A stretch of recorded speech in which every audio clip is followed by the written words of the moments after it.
प्यारे दोस्तों, आपका सिक्का शॉर्ट एंड टाइपिंग में स्वागत है। यदि आप चैनल पर नए हैं तो चैनल को सब्सक्राइब कर बेल आइकन को प्रेस करें।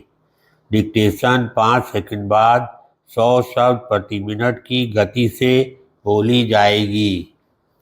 Ready, start. परिसीमन का जटिल प्रश्न। संसद के विशेष सत्र में महिला आरक्षण संबंधी संविधान संशोधन विधेयक पारित न होने के बाद पक्ष विपक्ष के बीच आरोप प्रत्यारोप का दौर शुरू हो गया है। यह लगभग तय है कि यह दौर हाल फिलहाल थमने वाला नहीं है।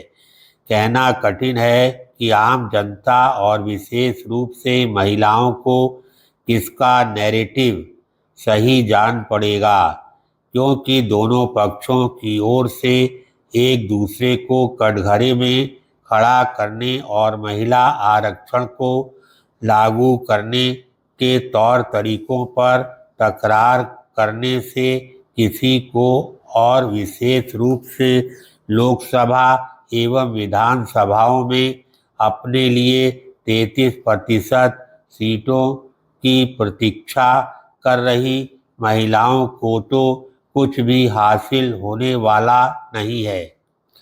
अब जबकि प्रधानमंत्री ने गत दिवस राष्ट्र के नाम अपने संबोधन में कहा कि महिला आरक्षण को लागू कराने के अपने इरादे से वे डिगे नहीं हैं एवं उनके हौसले बुलंद हैं, और विपक्ष भी यह कह रहा है कि उसका विरोध महिला आरक्षण से नहीं बल्कि सभी राज्यों में लोकसभा की 50% सीटें बढ़ाने के फार्मूले और परिसीमन से है।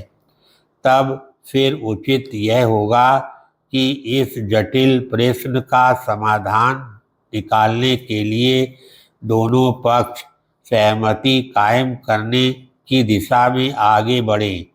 परिसीमन के प्रश्न को और अधिक समय तक नहीं टाला जा सकता। पैराग्राफ। संवैधानिक आवश्यकता यह कहती है कि प्रत्येक जनगणना के बाद परिसीमन होना चाहिए। यह दुर्भाग्य की बात रही कि 1971 की जनगणना के बाद 1976 में परिसीमन की प्रक्रिया इस कारण फ्रीज कर दी गई क्योंकि दक्षिण भारत के राज्यों का तर्क था कि वे अपनी आबादी कम करने में सफल रहे हैं और परिसीमन से उनका राजनीतिक प्रतिनिधित्व कम हो सकता है। विडंबना यह रही कि 1976 में 25 वर्ष के लिए फ्रीज किए गए परिसीमन को 2001 में 25 और वर्षों के लिए फ्रीज कर दिया गया।